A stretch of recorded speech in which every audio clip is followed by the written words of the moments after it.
Bonjour, aujourd'hui on se trouve pour une nouvelle vidéo, un jour avec une fleuriste. On va donc découvrir toutes les ficelles de ce métier. Allez, c'est parti! Bonjour Léo, bienvenue.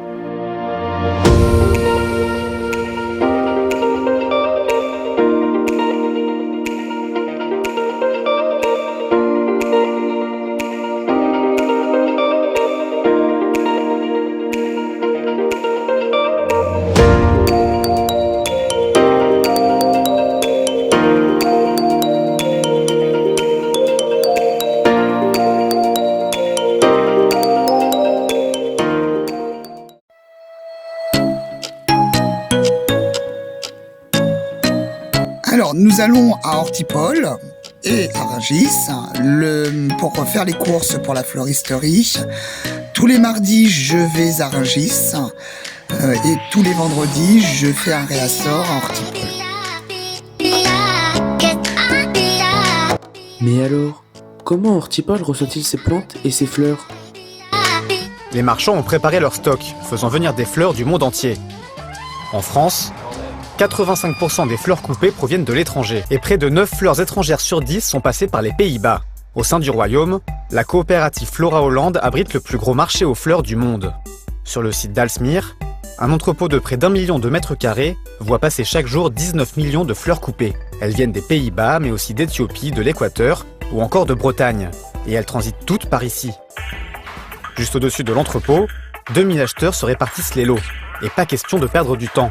Les ventes se font à la chaîne par un système d'enchères dégressives. Le marché gigantesque repose sur une logistique de pointe dont le timing est primordial. Les fleurs sont un produit extrêmement périssable. Une fois coupées, il n'y a pas une seconde à perdre. Les fleurs arrivent dans la nuit, sont conservées en chambre froide, vendues le matin même et livrées l'après-midi dans toute l'Europe.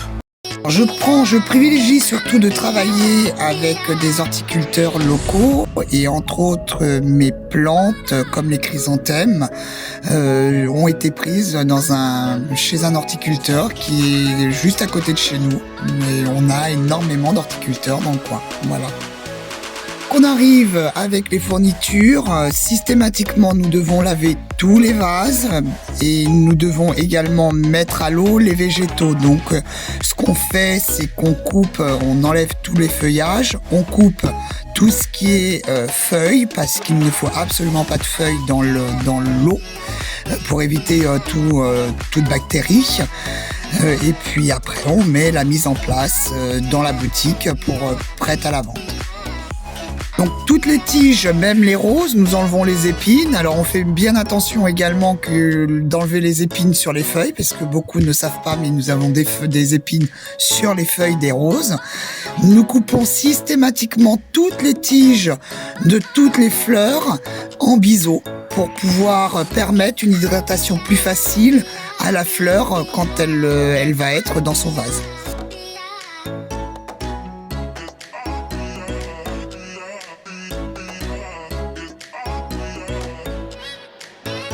La création fait partie de la fleuristerie. Là, entre autres, vous voyez une ventouse pour mettre sur une voiture pour les futurs mariés. Donc les bouquets de mariés également. Ce métier demande beaucoup de créativité, ça c'est un fait, beaucoup de patience. Et il faut être à l'écoute des futurs mariés, de savoir exactement ce qu'ils désirent pour pouvoir leur retransmettre un petit peu leur désir.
je m'appelle Nadège, je suis fleuriste à Porcheville.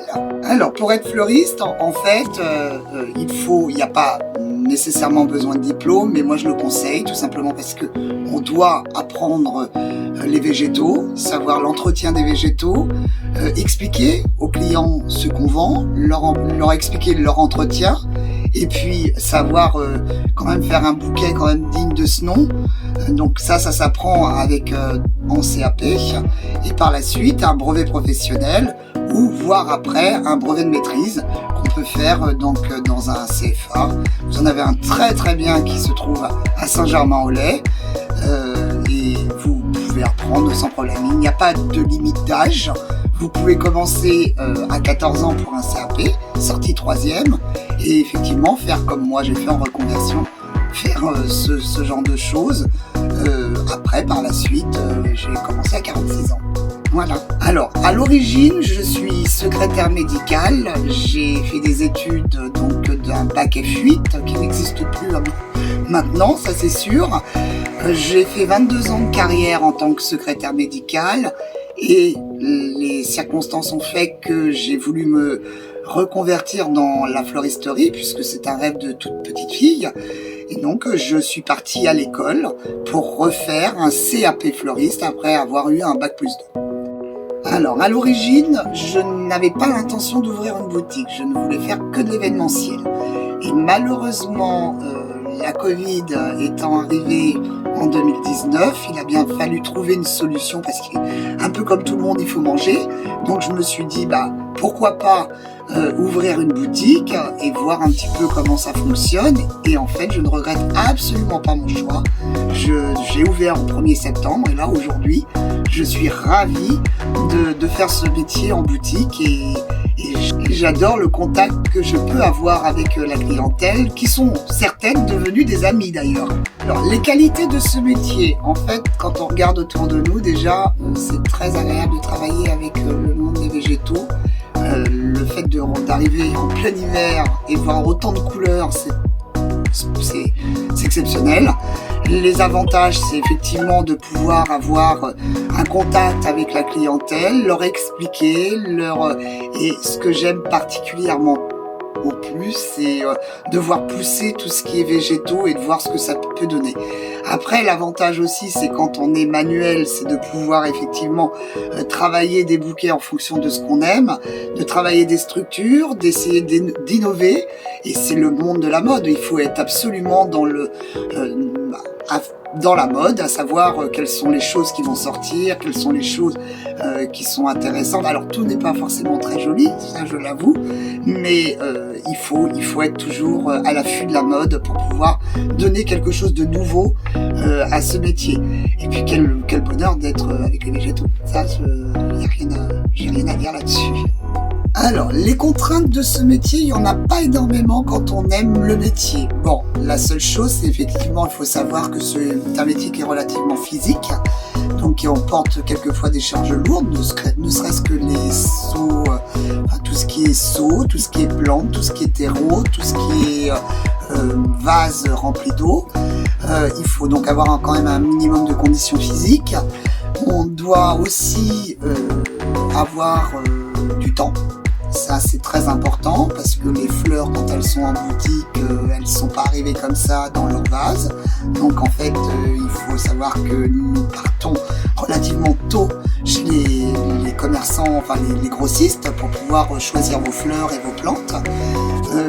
L'avantage, l'inconvénient aussi, c'est que c'est tous les week-ends où vous travaillez. Il n'y a pas de week-end où on ne travaille pas. Les jours fériés, on n'en a pas énormément en floristerie, ça n'existe pratiquement pas, ne serait-ce que le 1er mai, on travaille. Après, voilà, ce sont des horaires qui sont très très durs parce que vous travaillez du matin très très tôt jusqu'au soir, voire même la nuit. Puisque quand vous préparez des grandes fêtes, ne serait-ce que la Saint-Valentin ou des choses comme ça se prépare pas le jour même, ça se prépare en avant-première, donc la nuit. Alors, les outils qu'on utilise en floristerie, il y en a énormément. On utilise énormément de choses, ne serait-ce que des fils de fer pour pouvoir ne serait-ce qu'attacher des compositions quand vous faites du piqué, donc le feuillage, toutes ces choses-là. On l'utilise aussi pour autre chose, mais il y a plein d'utilités. Vous avez des fils de fer qui sont un tout petit peu plus épais pour pouvoir tiger certaines plantes, puisqu'on est dans l'obligation de tiger des plantes pour qu'elles puissent tenir droite, sinon elles tombent. C'est pas parce qu'elles sont fanées, c'est tout simplement parce que c'est leur façon de faire, elles tournent. Vous avez principalement un couteau. Le couteau de fleuriste, c'est entre autres les choses qu'on fait pour enlever les feuilles des tiges, de pouvoir couper aussi les tiges, puisque avant de remettre les tiges dans l'eau, on faut systématiquement couper les tiges pour qu'elles puissent être hydratées. Vous avez le sécateur pour tout ce qui est feuillage très très dur, donc ça on l'utilise relativement souvent. On utilise une paire de ciseaux, ça je pense que tout le monde sait à quoi servent les ciseaux, c'est pour effectivement couper tout ce qui est emballage, tout ce qui est papier. Donc vous avez le cutter où là on utilise quand on fait des structures où on a besoin d'être appliqué sur certaines choses et qui résistent un petit peu trop, un peu plus, parce qu'effectivement le couteau ne sert pas du tout à détailler, bien que moi en revanche je utilise le couteau pour couper tout ce qui est mousse florale. Normalement vous avez des couteaux spéciaux pour la mousse florale, mais moi j'utilise ça me suffit. La mousse florale, vous l'avez, en fait ça sert pour faire des piquets. Donc cette mousse, celle-ci va dans l'eau, donc vous la laissez imbiber tranquillement dans l'eau, donc elle est imbibée d'eau et vous pouvez mettre vos fleurs fraîches dessus. Ça dure aussi longtemps qu'un bouquet de fleurs et ça peut être aussi joli.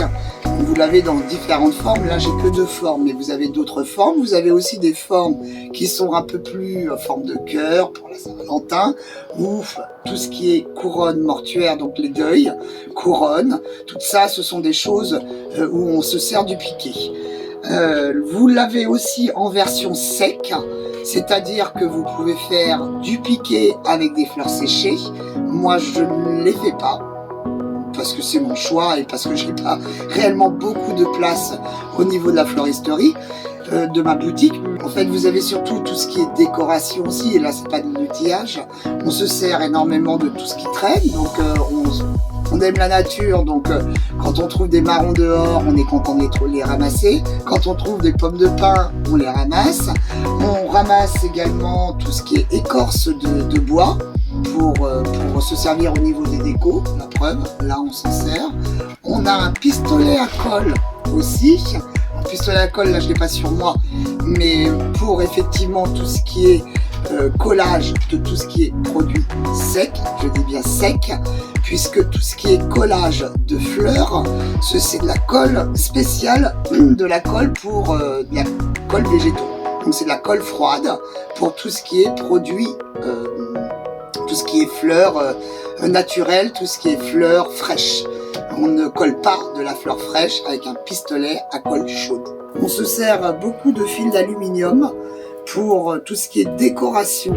Donc c'est des surplus qu'on peut accompagner dans des compositions et c'est des choses, alors on fait n'importe quoi, on peut même faire des bijoux avec des bracelets, des choses. Et ça vous le voyez sur mon site, vous avez des bracelets faits avec de l'aluminium. On utilise le sable, on utilise les graviers, on utilise des boules d'eau, c'est-à-dire ce sont des toutes petites billes d'eau, enfin des billes qui à l'origine ne sont pas en eau puisqu'on les laisse, je vais vous les montrer. Donc les billes d'eau, elles se composent en fait comme ça, vous voyez que là il n'y a absolument pas d'eau du tout, ce sont des petites billes comme ça, elles sont dures, voilà, et quand on les laisse dans l'eau, elles deviennent, voilà. Et ça en fait vous mettez ça au fond de certaines compositions piquées souvent, c'est ce qu'on fait sur le piqué. Vous les mettez au fond du vase avec la mousse autour, ça hydrate la mousse puisque la mousse doit être toujours mouillée, donc voilà, et ça fait en plus très joli.